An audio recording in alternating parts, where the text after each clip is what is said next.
should I have like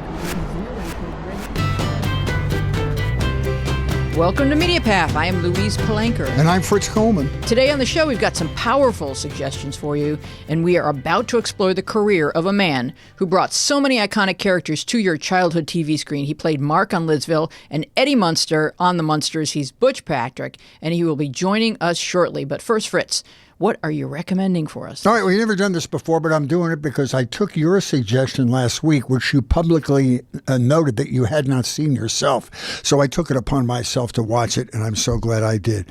It's called Winter on Fire, Ukraine's Fight for Freedom. This is a documentary. It's an amazing piece, and it's a great primer. It's a great preliminary understanding for what we're watching play out in Ukraine right now. It's a documentary made by Evgeny Afanevsky, who just happens to be a resident of Studio City, California, 2 miles from where we are right now.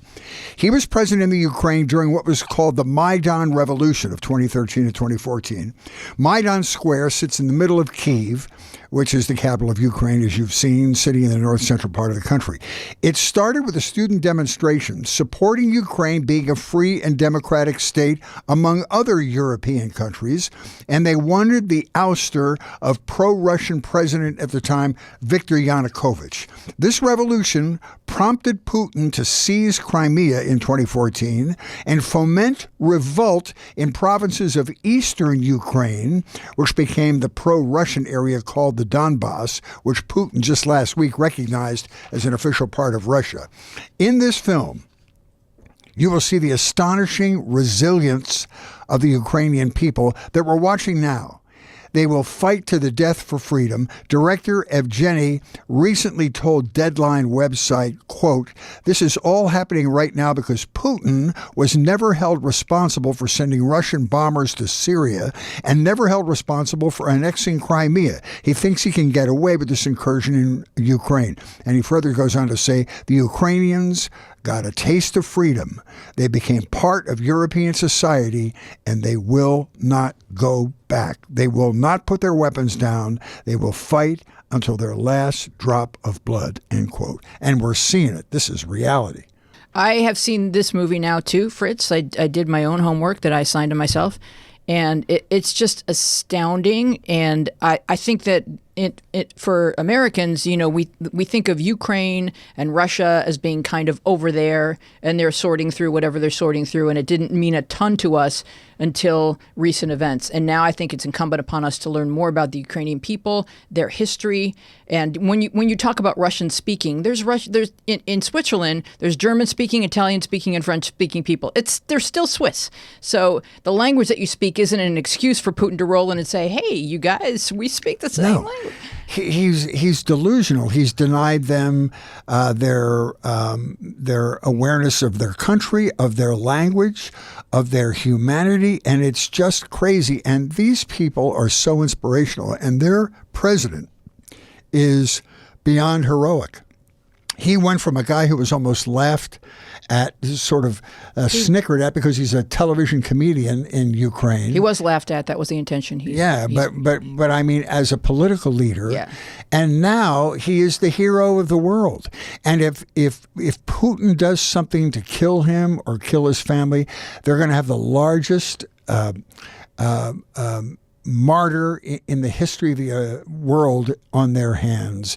They're very, very inspirational. I'm praying that this ends well. But anyway, if you want to learn about this, it's a great primer to sort of understand the energy that goes through the Ukrainian population and what gives them their drive. They're really a hardy people. They are. They consider themselves all soldiers at this point. Yeah. And they are. So I think you should watch that, Winter on Fire. It's excellent. And I'm going to pick on Apple Plus, Lincoln's Dilemma. It is a 4-part series on Apple Plus based on acclaimed historian David S. Reynolds' award-winning book, Abraham Lincoln in His Times. The series features insights from a diverse range of journalists, educators, and Lincoln scholars, as well as rare archival materials that offer a more nuanced look at the man dubbed the Great Emancipator, an overly indulgent moniker considering how actively enslaved people participated in the procurement of their own freedom. Formerly enslaved people fighting for the Union provided the turning point needed to win the war. Set against the backdrop of the Civil War, Lincoln's dilemma also gives voice to the narratives of enslaved people, shaping a more complete view of an America divided over issues including economy, race, and humanity, and underscoring Lincoln's initial battle to save the country. Lincoln was a Republican. It was then a brand new progressive party. The ideologies of Republicans and Democrats have swapped over the last 160 years. Lincoln's views and leanings adjusted and evolved as he learned and grew. For example, his friendship with Frederick Douglass was important and illuminating. Much like Biden, he was actually more progressive than the politics of his time would realistically support, and he was a wise and tactical politician. He understood timing and priorities, and that to get something done, you often had to first get something else done that seemed like less of a priority, but was essential in advancing the ultimate agenda. Like any great fictional hero, Lincoln begins his journey with one goal, in Lincoln's case, to preserve the Union. And along the way, he discovers that his true goal is abolishing slavery and honoring the humanity of African American people. His genius is recognizing that in his journey, his goals are not mutually exclusive. They are, in fact, complementary. Lincoln's Dilemma is on Apple Plus. Yeah, and there was an arc in his learning. There was a learning curve that he did, because at the beginning of his political career, he was one of those people who thought maybe the African Americans should have their own country, Liberia, send them all back there, because he never foresaw a future in which we could all get along and they could meld in with the white population. Didn't think it was possible. So at the beginning of his political career, he was exactly the opposite of where he ended up. Not exactly the opposite. I mean, I think he was always a humane person. He could not stand the concept of people being enslaved, but he didn't know how to solve the problem. So he was kind of like spitballing ideas, like, hey, we could try this. And then Frederick Douglass was like, no, we built this country. We're staying here with you guys. I would like to welcome Butch Patrick to the show. Hello, Butch. How are you? I now know how Frank Gorshin must have felt following the Beatles on Ed Sullivan. That's a great line. Butch Patrick. Oh, my goodness. I'm very happy to be here, and I was very intently listening to everything you had to say.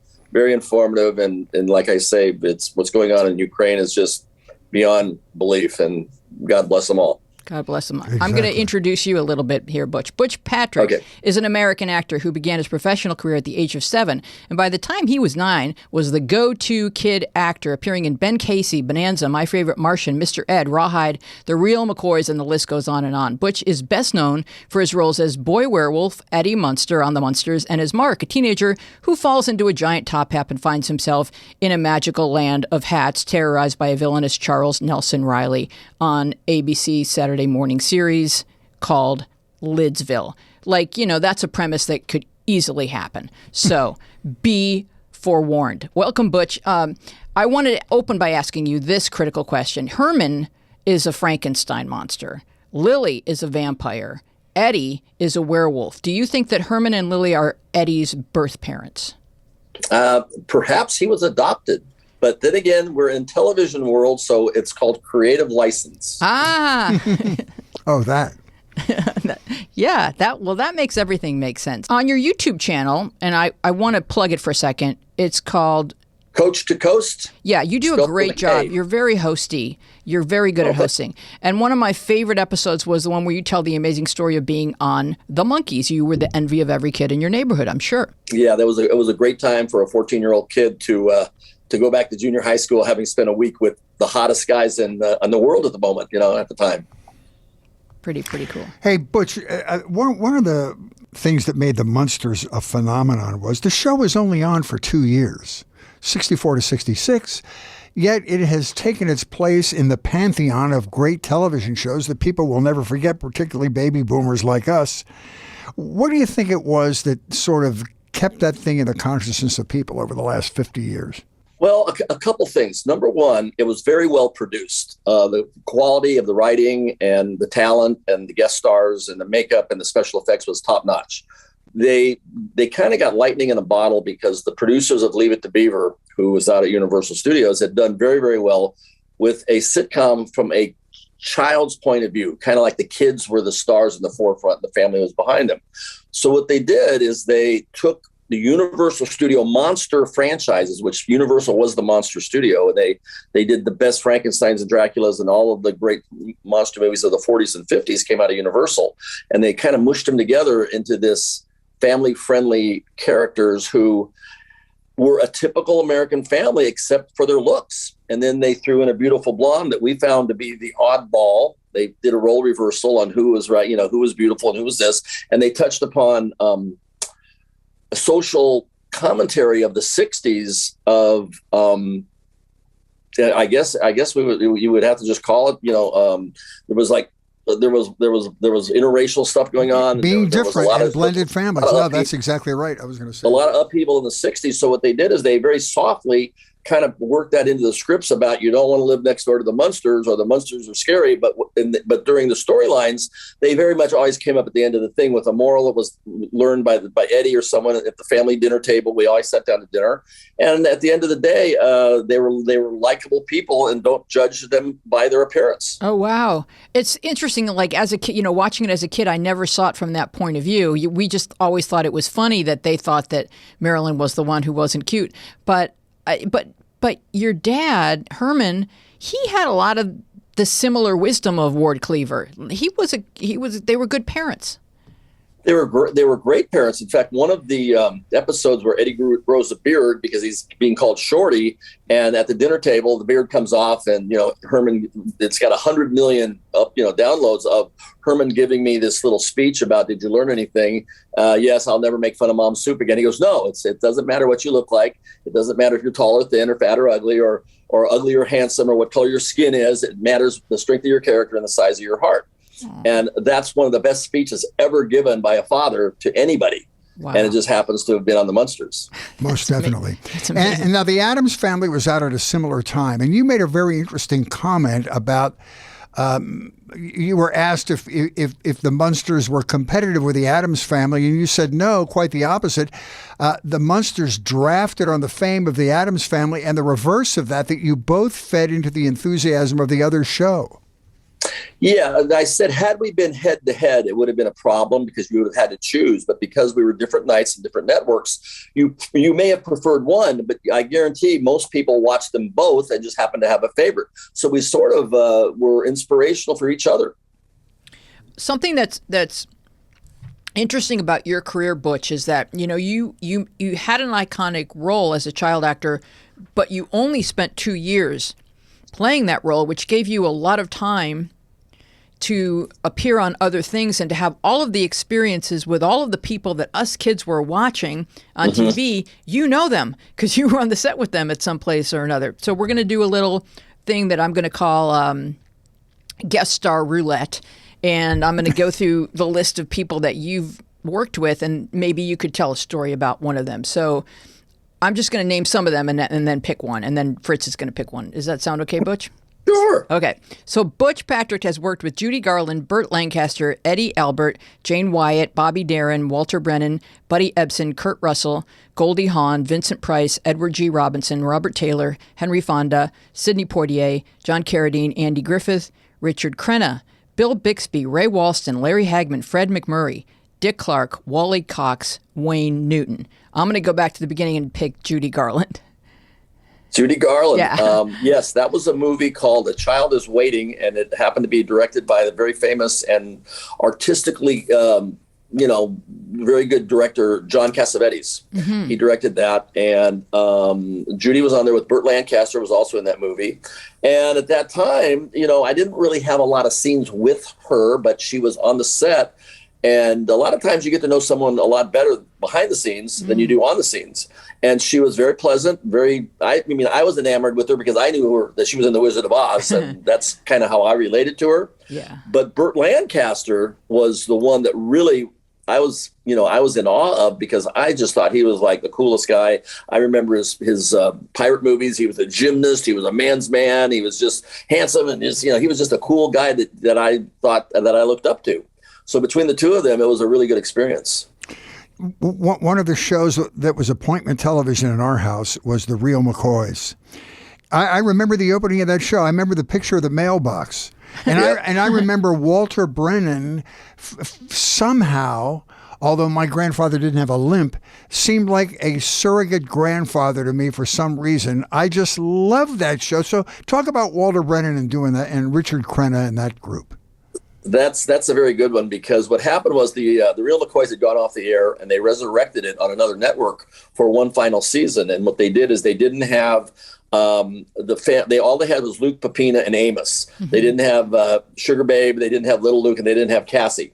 So the year that I did it, I played the neighbor child next door, who my mom was a widow, and she inherited the farm, and I would ride my pony over and visit them a lot. And I kind of worked myself into being kind of like an adopted son to Luke. And he would always come to the rescue and this and that. But the big thing about that, and I love Richard Crenna because I knew him on our Miss Brooks. That's how far back I go watching television. Arden.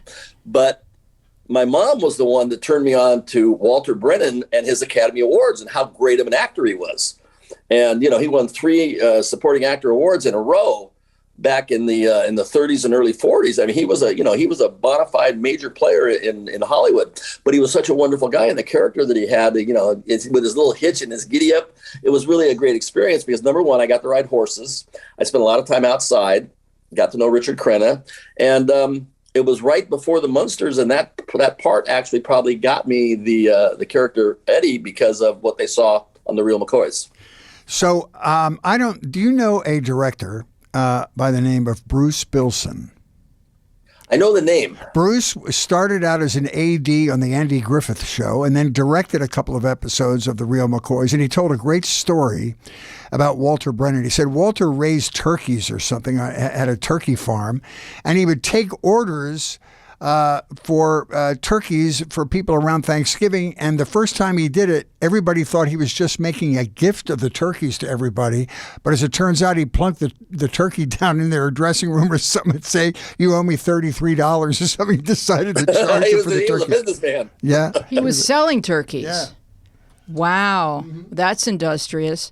Was that during the time period when he had a hit record?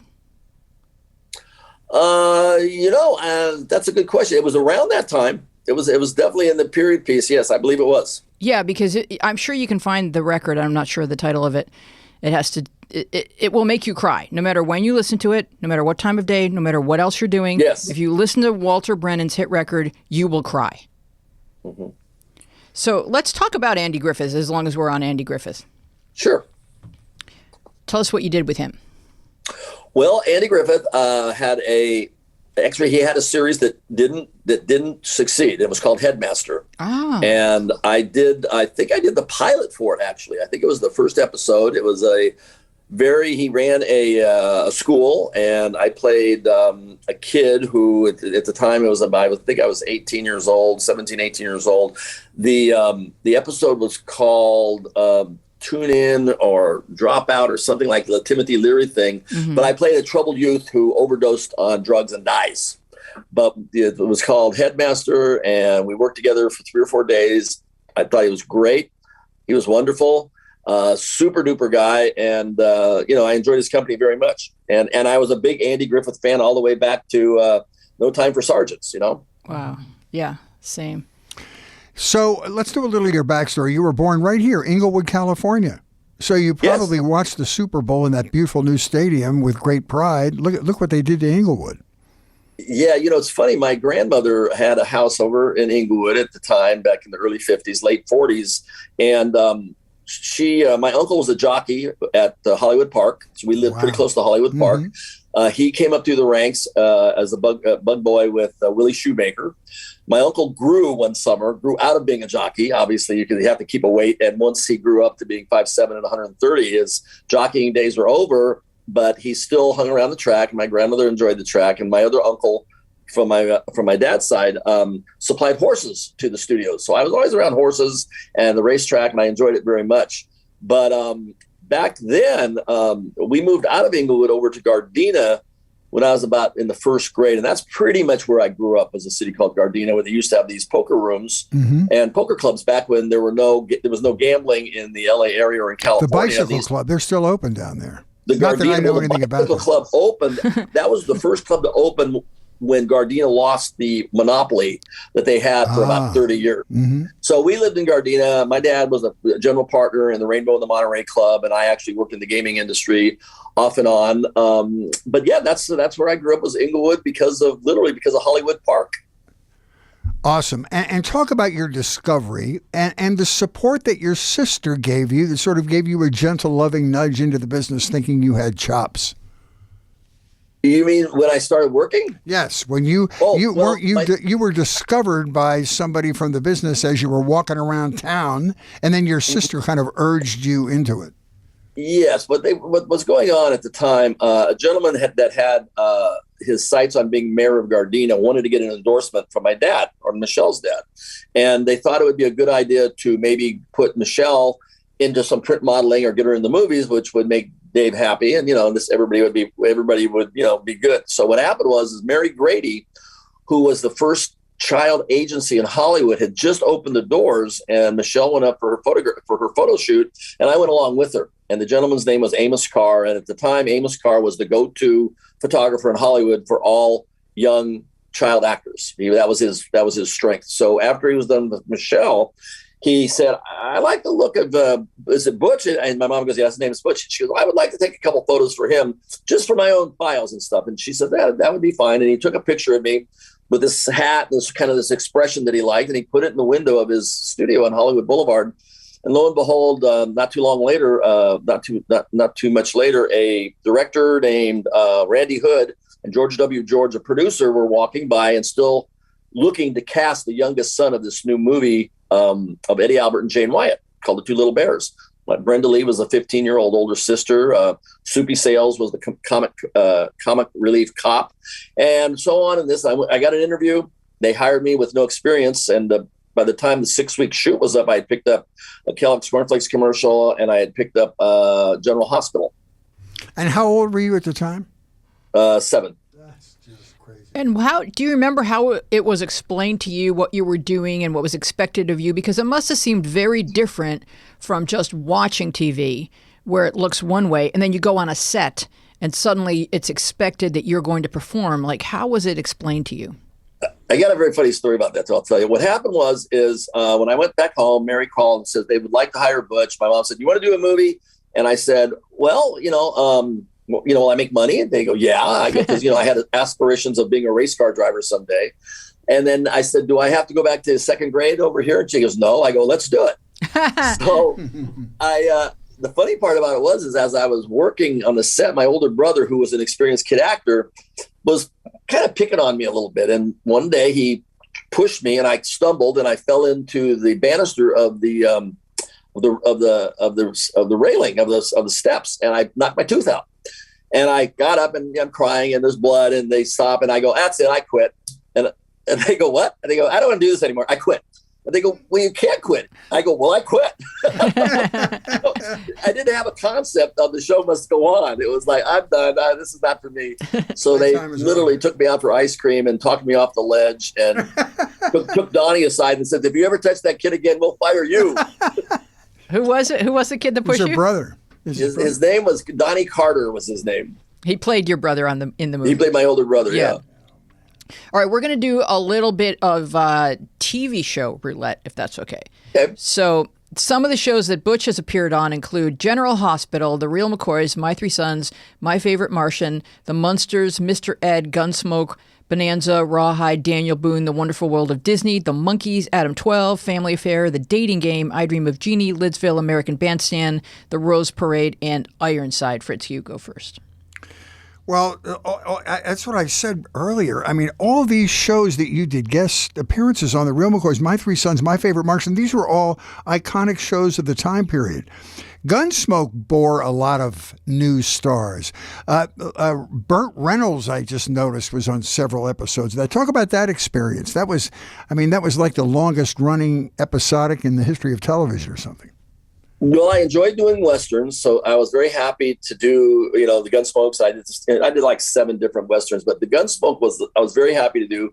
I was a big fan of the show. At the time I did it, Festus had taken over for Dennis Weaver. Yeah. He was the sidekick or the deputy. Mm-hmm. And I remember Ken Curtis from an old series called Ripcord. Oh. There was a series where guys would parachute in and save the day, and I was really enamored with that. So I was impressed with him being from Ripcord. Uh-huh. Now, little did I know, I mean, not to jump too far forward, but little did I know, last year I did a appearance at the Roy Rogers Museum and Festival, and the Sons of the Pioneers were performing. Oh, my. Now, I had heard of them, but I had no idea that Ken Curtis was once a member of the Sons of the Pioneers as a singer. Ken Curtis is a fine, fine singer. Now, I did not know that. They're one of the great harmony groups of all time. In the 30s, they had, and Roy Rogers was, he was their high tenor or something. Yeah, they pulled him out of records. there and changed his name. Yep. Exactly. So Dusty Rogers was there and Dodie Rogers was there. But the thing with the Ken Curtis connection was I remembered him from something totally different than Festus, but I did enjoy the show. And the one thing I remember the most was Jim Garner. I knew him from The Thing. I knew that he was the monster in the movie The Thing. So it's this 6 degrees of separation in Hollywood where you really get a chance to see people in another window or another look. But the thing about James Garner, he was so darn tall and I was so short. It was like before Herman Munster. Well, Jim Garner was like the biggest guy I ever worked with. And they had this giant rocking chair for him that I thought was like one of those things maybe you take photos at when you're a little kid and they plop you up in it. It's a Lily Tomlin rocking chair. Yes, exactly. Edith's chair. Yeah. Wow, that's so cool. I mean, they show Gunsmoke on MeTV, and if you catch it, I didn't appreciate this as a kid. The scripts are really good.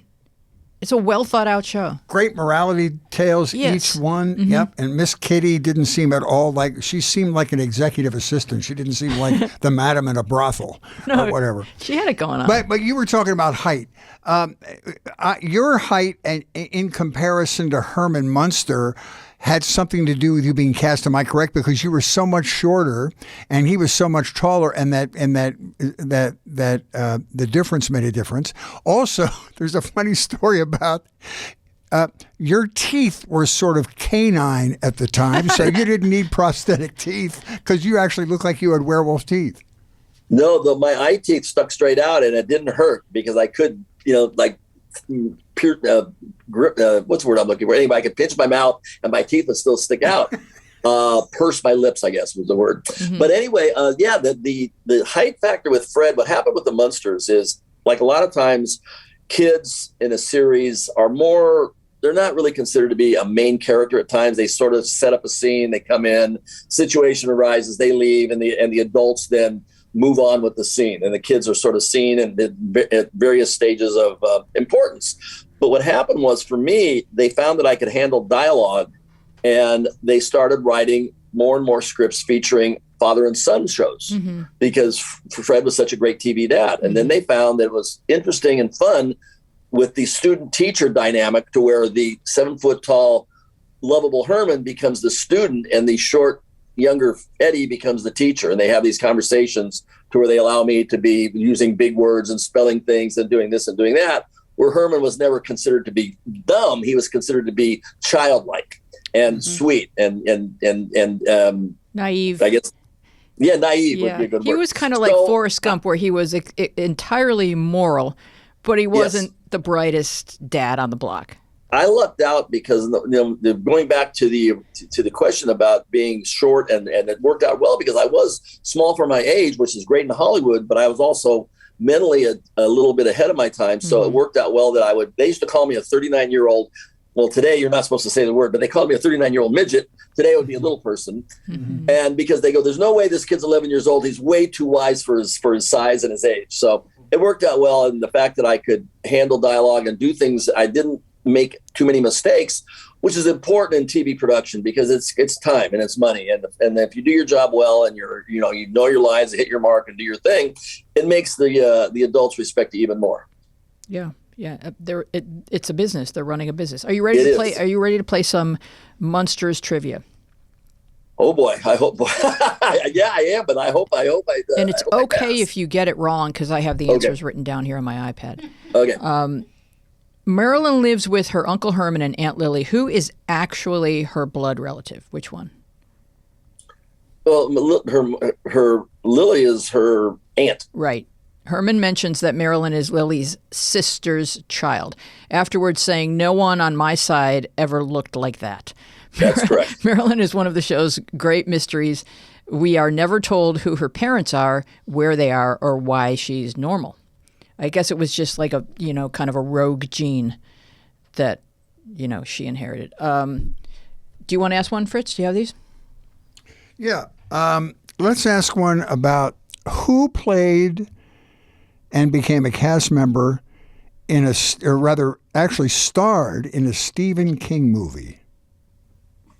Well, that would be Fred Gwynn in Pet Sematary. Exactly. Got the it. character's name was Judd Crandall. You're two for. And he buried his pet Spot out in the cemetery across the street. Oh, wow. Which was the name of our dragon. Yeah, exactly. When the rock group the Standells sought refuge in the Munsters' house, what song did they perform? They sang two. They did one song called Do the Ringo, and then they sang the Beatles song, I Want to Hold Your Hand. Absolutely correct. You have a great memory. Yeah, the Standells were trying to escape from their screaming fans and couldn't find a better place than the Munsters' house. Do you have one, Fritz? Where was the Munsters' home telephone physically located? Oh, that's an easy one. That's the upright coffin in the hidden panel on the wall by the stairway. Right? You pulled a rope and the doors of a coffin would open to make a call. I wonder if it would now be an iPhone that you'd get if you pulled the rope. When Grandpa made a potion to help Eddie grow, what did he do instead? That's the one where I grew a beard. Mm-hmm. And a mustache. Yeah. Looked like Ulysses S. Grant. Who played Eddie's favorite television monster, Zombo? The one and only Louis Nye. Oh. What was that like? Wow. Oh, he was great. And, it's funny because the Beverly Hillbillies were on a year or two prior to the Munsters, and I knew him as Sonny Drysdale. That's right. Wow. Sonny Drysdale. I just remember him on the Steve Allen show, and he didn't even have to say anything, and he made me laugh. He was such a funny man. So great. He was. We had a lot of talent come through that guest starred early in their careers. When you look reference to Frank Gorshin, we had Don Rickles, we had Harvey Korman. We had a ton of people. We were very, very lucky to have a quality laden guest star list. What a treat for a kid, because it sounds like you were the type of kid who was appreciative of all the show business history that you were getting to physically, personally enjoy. Well, I tell people, I was the luckiest kid on the planet because two things were occurring. Number one, it was a great show, and I got to ride around in the coolest hot rods. And as I told you earlier, I loved cars, and I developed a lifelong friendship with George Barris. But when I had free time, what do kids like to do? They like to go explore. At least I did. And instead of walking down the street looking for a construction site to go climb on, I had the back lot of Universal Studios and every soundstage at my disposal. And I took full advantage of it. And I was very appreciative of the fact that I could go do this because I knew it was special. And I knew when we drove in the front gate, we were going into something like a Disneyland of sorts where not everybody was privy to behind the scenes stuff. Yeah. You mentioned George Barris. George built the Munster cars and the Batman cars, and he's at an office right in Toluca Lake, like 3 blocks from my house, and I knew George, and just looking in the window of his studio was so much fun. But you continued the tradition with the Munsters cars, and don't you own those, or did at one time and sort of toured them around the United States? I don't own a Barris car. I do own a Munster coach and a Dragula. The Barris cars, the number 1 is in a museum. Number 2 is still with the family. Number 3 is in my car club. But the one that I have is a Chevy powered, but it's a very nice car. And I actually enjoy doing a lot of traveling around the country, doing automotive events with my cars. And it's turned out to be something really, really cool. I never became the race car driver I wanted to be, but I haven't had a chance to do a lot of fun stuff of the automotive world. Wow, that's spectacular. I mean, it's interesting how all of our gifts and talents and experiences can come together and create these opportunities for us. That's really wonderful. Now, when one researches Butch Patrick on the internet, which I'm sure you've seen, one finds an episode of Christina's Court within which you are attempting to reclaim your website, Munsters.com. Would you like to talk about that?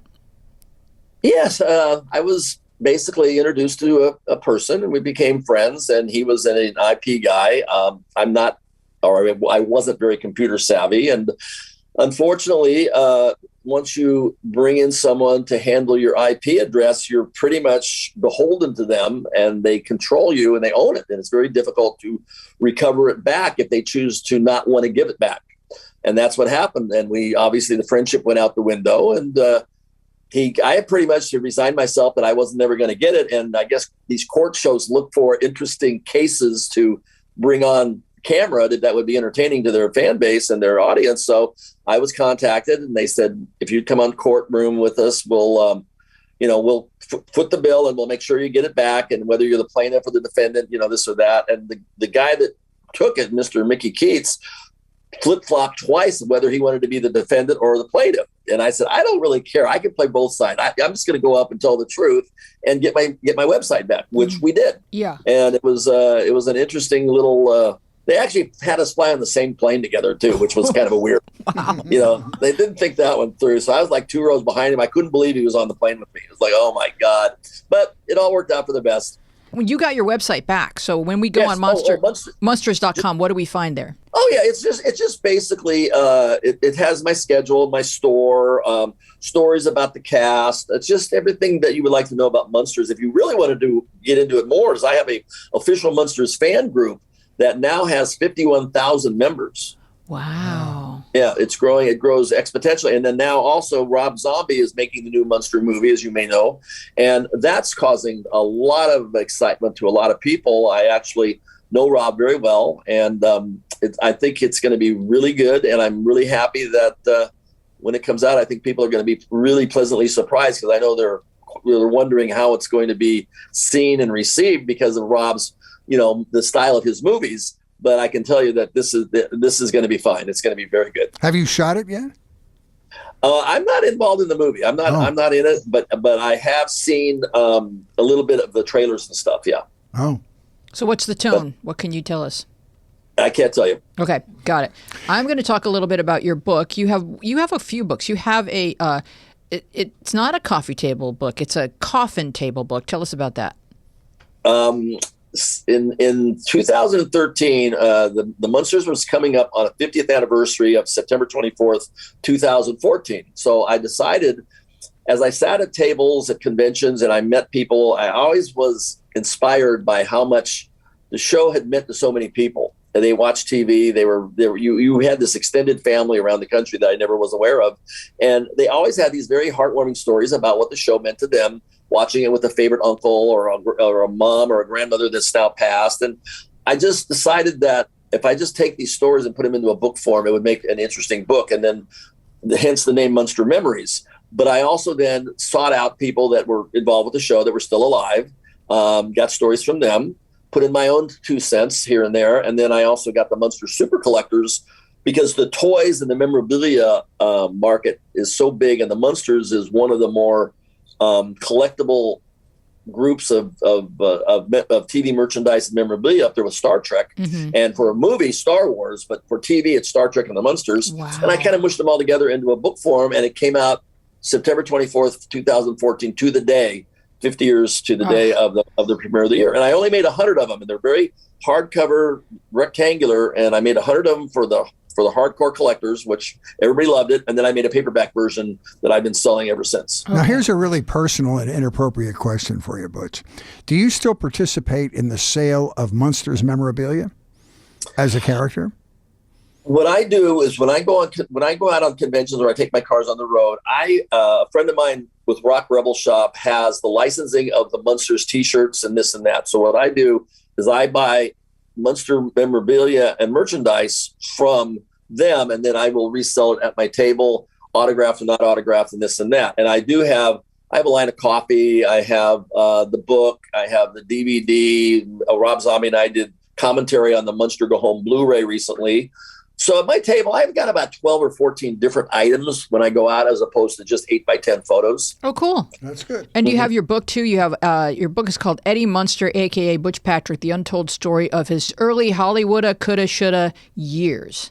That book I do not participate in anymore. That was written by Helen Barris, who at the time, back in the 2005-2006 region, she offered to write a book, which she did, and we went around the country occasionally. We have since parted ways back in 2000, I think about 8. Mm-hmm. She has the book. I occasionally see it come across my table with her signature. I sign it, but that's something that I'm not associated with. Okay. Would you want to tell your story in a way that felt kind of organic to you in some sort of book form? Well, I'm going to sometime. It takes a lot. There's a lot of work involved in doing a book. I was really not aware of what really went into it. And Kevin Burns, who recently passed away, who was a very dear friend, but he was also a major Munster collector and a producer with Prometheus Films and Prometheus Productions, and he passed away a couple of years ago, but he told me, he goes, you need to do a real book about you now. He goes, because you may or may not know, I survived cancer. I'm 11 years sober. I had a 41-year run with alcohol and drugs through the 60s, 70s, 80s. And he says, now, he goes, you've come so far and you've done so well that I think people would be, it could be beneficial. Your life story could help a lot of people. So I may wind up doing it, but right now, it's not in the cards because it just requires so much work. Got it. I want to talk about that, Butch, and I want to connect your sobriety, congratulations on that, with the whole universe of being a child star. And I know you must have some recommendations for the parents of children who might be launching on a Hollywood career and things, cautionary items to look out for. And you made a really interesting comment. You had stopped some of your major acting by the time you were still a young person and imbibed in drugs and alcohol. But it was not only the Hollywood syndrome that got you into that. It was the time, and that behavior was accepted, so it made it harder not to do it. Well, Paul Peterson, who formed a Minor Consideration, was a child actor, Mouseketeer, and dear friend. But he saw when Rusty Hamer, his dear friend, died from the Danny Thomas show, he decided to open a Minor Consideration to help other kid actors, ex-kid actors, current and past, who might be in trouble. So what happened was I actually toured around with a woman named Julie Matthews, who had a company called How to Get into Show Business the Right Way. And a lot of it had to do with, because I was a child actor and now I was an adult directing these screen tests, I met a lot of kids with their parents and, and the dynamic of the child-parent relationship. And I guess I was qualified to speak to both of them. And what I told them was, I go, the hardest part was to see a kid that really didn't have the talent, but had the desire, but they didn't have the talent. It wasn't going to happen for them. And you don't want to break their heart and you don't want to crush their dreams, but at the same time, you don't want to instill a sense of false hope and have them just be, it can be difficult to be rejected over and over and over and over. And if they're not going to make it, so I came up with this thing that seemed to work. And what I did was I said, as long as you're getting into acting and you're doing it for the right reasons, for its enjoyment and everything, and it'll help you in whatever walk of life you decide to go into, your communication skills and your social skills will all benefit from what you're doing right now. But like a football player or a high school star, there's a good chance you may not make it. There's probably a very good chance you're not going to make it to the upper echelon. But as long as you're happy doing it for the right reasons, it's a great thing to do. But if you're determined to be in the movie industry, if that's what you want to do, my recommendation is find out what you're good at, go to a movie and look at all those thousands of names at the end of the credits and find one of those things and pursue that, because you'll get two things. You'll be in the movie industry, you'll be making a paycheck, you'll be getting good benefits, and you'll have job security. And as long as you don't have to be in front of the camera, that's what I would recommend you do. I love that. And do it for the right reasons. That's amazing, because that there's no exposure. There's no representation that, kids watch all kinds of media, and now kids are not only watching media, they're all in front of the camera because everyone has a television studio in their pocket. So, you've got kids who are longing for that attention, because all humans long to be noticed or to be appreciated and to be of value. Well, and there's also one other thing that I've never played video games in my life. I was a pinball guy, a pool table, that darts, but I never was a video gamer. But now the video game industry has surpassed the revenues for studios of the movies. Mm-hmm. So there's also that world whole for world. kids that they want to get into something that would be entertaining and fun and edgy and good. There's another horizon that I don't even know anything about, but I do know this. The downside of the industry wasn't really the industry, because the industry is pretty much the same. The rules of engagement are still there. I noticed it's not for everybody. It's a case-by-case situation. But I noticed most of the difficulties that kids had could come from the home life, because a lot of people aren't prepared to know. They just see the kid going to work. Well, one of the parents has to take the kid to work. That separates somebody at home. The other kids at home can possibly get jealous and envious. It can cause problems with money. It can cause problems with someone's, away from the house, and they're not doing what they used to do, and they got to bring in a third party. There's a lot of contributing factors that's not all rosy to one kid becoming a movie star. The rest of the family has to adjust to it. And sometimes it doesn't work that well. And then there's a lot of stage moms or stage aunts or stage cousins who are trying to give advice to a kid who's trying to appease them while still trying to appease the director. And he gets caught in the crossfire. Right. And then there's that whole power dynamic shift where the mom could say, "You're not going to that party," and the kid could say, I'm wondering who just paid the mortgage, because I think it was me. And to add also to the period of the 60s, you got to understand, Paul Peterson said it best. He says, everybody wanted to be your friend. Nobody told Elvis no. Nobody told Michael Jackson no. Nobody told any movie star no, because they wanted to be their friend. And they didn't want to possibly say something that would alienate them and make them not be privy to it, unfortunately. But growing up in the 60s in Hollywood, if you wanted to go out I would have partied whether I was an actor or not. I couldn't wait to go to Woodstock, and I couldn't wait to smoke a joint. That was my calling. I happened to be alive in the 60s, and I happened to have access to this stuff because of Hollywood, but I would have found it out. I would have found it somewhere else. I just happened to enjoy that, and I did it well. And for me, I wanted to be accepted by my peers. And for me to do that was to have a cool car and throw parties and invite people over to my house because I wanted to be accepted as a regular guy. Who was it that you knew you could depend on to speak to and tell you the truth? Who did I go to tell me the truth? Yeah. Was there anyone? I didn't really. I'm kind of naive. I was pretty much thinking everybody was telling me the truth. I was just not very worldly. I had grown up in I was on my own. When I was 16 years old, I went up for an interview for a friend. I drove a friend to an interview. When he came out, the producer spotted me, and I went in for the interview, and I wound up getting the part. But what happened was 3 days later, I'm in Brazil with no teacher, no teacher, no parent. All I had to do was show up for work. I'm there for 3 months. And that was when my sister likes to say at my chip meetings, he left as Richie Cunningham and he came back as John Lennon. Because in Brazil, if you have money and you're professional and you're working, you can do whatever you want. And, within 2 months, I had 3 different businesses going in the hotel. I would go on the American naval ships. I'd come off with cigarettes beneath all my candy, and I'm selling cigarettes on the black market.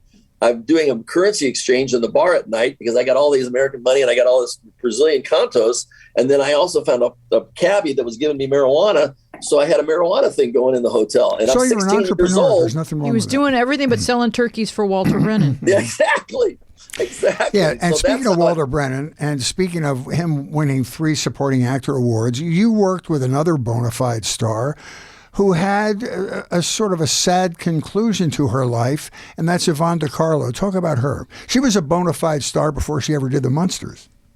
Yvonne was a huge star. She actually brought a lot of star power to the show. She dropped into television before it was fashionable, before Elizabeth Taylor did General Hospital. So Yvonne, her husband at the time had been seriously hurt in a stunt gone wrong. He was a stunt man, and his insurance didn't cover it. So she basically spent all of her money and savings for his medical bills and took the role of Lily Munster to have a paycheck. Fred and Al, Herman and Grandpa, thought it was a bad choice. They thought she couldn't do comedy. And as it turned out, it was a wonderful choice. And she brought not only star power, she brought comedy, and she brought a presence to the household as Lily Munster, was the matriarch of the Munster mansion. And there was a dark sexiness about her. It was later great. in her years, she had she was kind of lived by herself up in above Santa Maria. Apoma, I think it was called. And I became friends with her. We met again on the Vicki Lawrence show. I was a surprise guest for her. And once we met, we connected and we started talking and chatting. And during the later years of her life, Kevin Burns, who I spoke of earlier, got her into the motion picture home, where she lived out her life in very, very good comfort amongst her fans and friends. Oh, that's so I'm glad to hear that, because, the conventional wisdom online is that she was a total recluse and separated from most people. I'm glad to hear that. And you also, you were able to renew your relationship with Al Lewis as well, weren't you?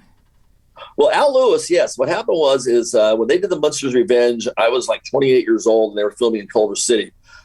I hadn't spoken to anybody from the show in 15 years. Mm-hmm. And a friend of mine had a business. He goes, Butch, they're filming the Munsters right across the street. I go, get out of here. And they go, no, I'm seriously. So I drove down there, and I look over. I go, well, I'll be damned. There they are. So I snuck over and went right up in front of Fred and Al and caught them by surprise. Fred never opened his eyes. He knew my voice. And Al was all excited to meet me again. So we reconnected. When I did Eddie and the Munsters, which was the band that I had when MTV came on the air, I recruited Al to help me do some marketing and promotion, which he obliged me. And that was right when conventions were starting to happen and Comic-Cons were starting to fire up. And Al and I started doing personal appearances, and then we recruited Pat Priest, Marilyn Munster, mm-hmm. and we became buddies and saw each other several times a year. That's cool. Now, I don't know if you want to talk about this or not, but according to the internet, you were recently testifying at a murder trial. Yeah, it was basically a place called Monster Hall that I had been visiting, and there was a murder. I wasn't there, but the person who was accused of doing it was trying to deflect blame. I went up, I appeared. They never thought I was doing it, but I went through the formalities, and I went up, and they were convicted, and I was. I don't know. I wasn't really charged, so it's not being acquitted. It was just I was a witness that testified. I think what the defense attorneys tried to do is just throw a bunch of dust up in the air to confuse the jury. Yeah. Exactly. And that was one of those examples of criminal trials where even though that could have been disaster for your career and your character, you can't sue. When any of that stuff comes up at a criminal trial, it's against the law to sue. But I thought, man, you were somebody with public notoriety. That could have been really damaging to your career, but wasn't. It actually did. It was a 16-year-old case, and 8 years ago, I was 2 hours away from a business meeting to lock up an entire month in Long Island at a theme park to do a Halloween special, take the park over. A big paycheck, too. 2 hours before they call me, they go, have you seen the Inquirer? I go, no. And I looked it up, and it said Munster murder bombshell, Monster Hall, Butch Patrick accused of murder. And it was like, oh my God, and they said, we don't have any problem with you, but we can't move forward with this. It's a public park. And unfortunately it's bad press. And that old adage, there's no such thing as bad press. Well, there is bad press. And that was a part of it. There is. Wow. Okay. What would Eddie Munster be doing today? I'm glad you asked that. Last year I had a really good time touring the country with my Munster coach, and I went to did some great stuff in Detroit, and I was on my way to Myrtle Beach, and in the middle there is a wonderful 96-year-old theme park called Indiana Beach on Lake Schaefer above Indianapolis. Mm-hmm. The gentleman had come to see me who runs park promotions and hired me to come through to bring my Munster coach and do meet and greets and meet people at Halloween. So I showed up at the park. I fell in love with it. There, in the process, it was going to be demolished, and a local businessman came in at the last minute, in the 11th hour, and saved it. So this was the first year they were open since the pandemic, and it was going to be demolished. So I became friends with the powers that be, the owner and the marketing people, and I'm now going to reside there and take up and do park promotions, specialty promotions in the ballroom that used to have big bands, and it had rock stars, and it had, the Who played there, and Alice Cooper and the Beach Boys and Harry James, and all this musical ballroom for the last 50 years is a who's who of music. So we're going to recreate a nostalgic feel to this park with musical acts in the ballroom. I'm putting my Munster cars on display, my Munster museum and collectibles, and we're going to bring in other celebrities like myself to do conventions. And I'm going to be in charge of all specialty park promotions featuring celebrities. That's real. That really suits you because it does. You're a social guy, but you're very, very good at hosting. You have a great demeanor. You're very calm and relaxed in front of a camera, in front of people. And it's engaging, and people warm to that. And that's exactly what you should be doing. I'm so excited. It's like the perfect job. I've been marketing all my life because people have been hiring me to do stuff, and I've been used as a tool in marketing. And now I have a chance to basically use all my talents and all my connections and all my friends to come to this wonderful, family-friendly, affordable theme park. I couldn't be happier. Congratulations. That sounds wonderful. Do you have any follow-up questions? I don't. For our witness. I love to meet childhood heroes, and it just makes me feel older than I am.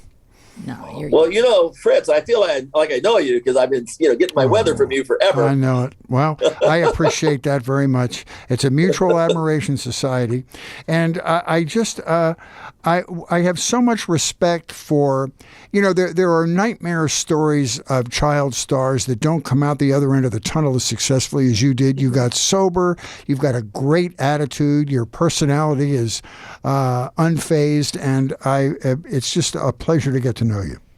Yeah. Well, thank you. This has been a wonderful interview, and I'm sorry it's taking place under such tumultuous world issues, but I'm happy to have been here, and I really appreciate it. Thank you. Nice. All right, tell us where we can find you online. Remind us about the groups that people can join and where they can find you on Twitter, and we're going to include links in our show notes for everybody in case they don't want to pull over to the side of the road and write these things down. Yes. I thought I had sent it to you, but if not, it's BP Munster on Twitter. Mm-hmm. It's / the / real / Butch / Patrick / on Instagram. And Facebook, you'll have to sort of look for the picture with me at the Daytona Beach start-finish line with all my cars. And then the other one is a Manhattan Beach sunset, because there's about 5 of them that I'm not. And then the official Munsters fan group. But you can always find me on Gmail just through munsters.com, which is make it so simple. Yeah, it really does. And we're going to have all the links in our show notes. And we just want to thank you so much for joining us. Come in person next time, and we can you can bring us a lunchbox, or I'll send away for one on the eBay, and you can sign it for us. That would be awesome. I'll send you a little live park video from when I get to Indiana Beach to say hello. Please. Nice. And we'll come visit you there. That would be awesome. That sounds You're wonderful. always welcome. All right, here comes Fritz is going to tell people how they can help us by reviewing our wonderful podcast. We're trying to spread the word. I mean, come on. We have iconic television guests like Butch Patrick on here, and we have I think 88 episodes to choose from. This is 85. 85. No, this is 86. 86 episodes to choose from. If you go to MediaPathPodcast.com, you'll find us. And it's important for you to watch a couple of episodes and become part of the family, and then send a review out, because we need to spread the word about this. We're very proud of our shows. We have an eclectic group of guests. We have authors, we have TV stars, we have movie stars, we have ne'er-do-wells, we have indigent people. We have all kinds of people, but we need to get your review to spread the word.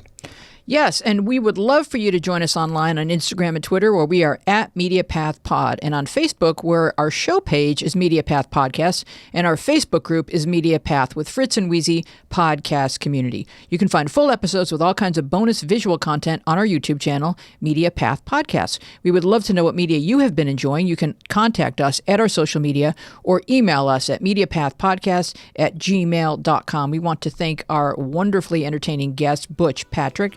Our team includes Dina Friedman, Francesco Demanda, John Maddox, Sharon Bellio, Bill Filipiak, Thomas Hubble, Mason Brown, and you. Our theme music is by me and John Maddox. I am Louise Palanker, here with Fritz Coleman and Butch Patrick, and we will see you along the media path.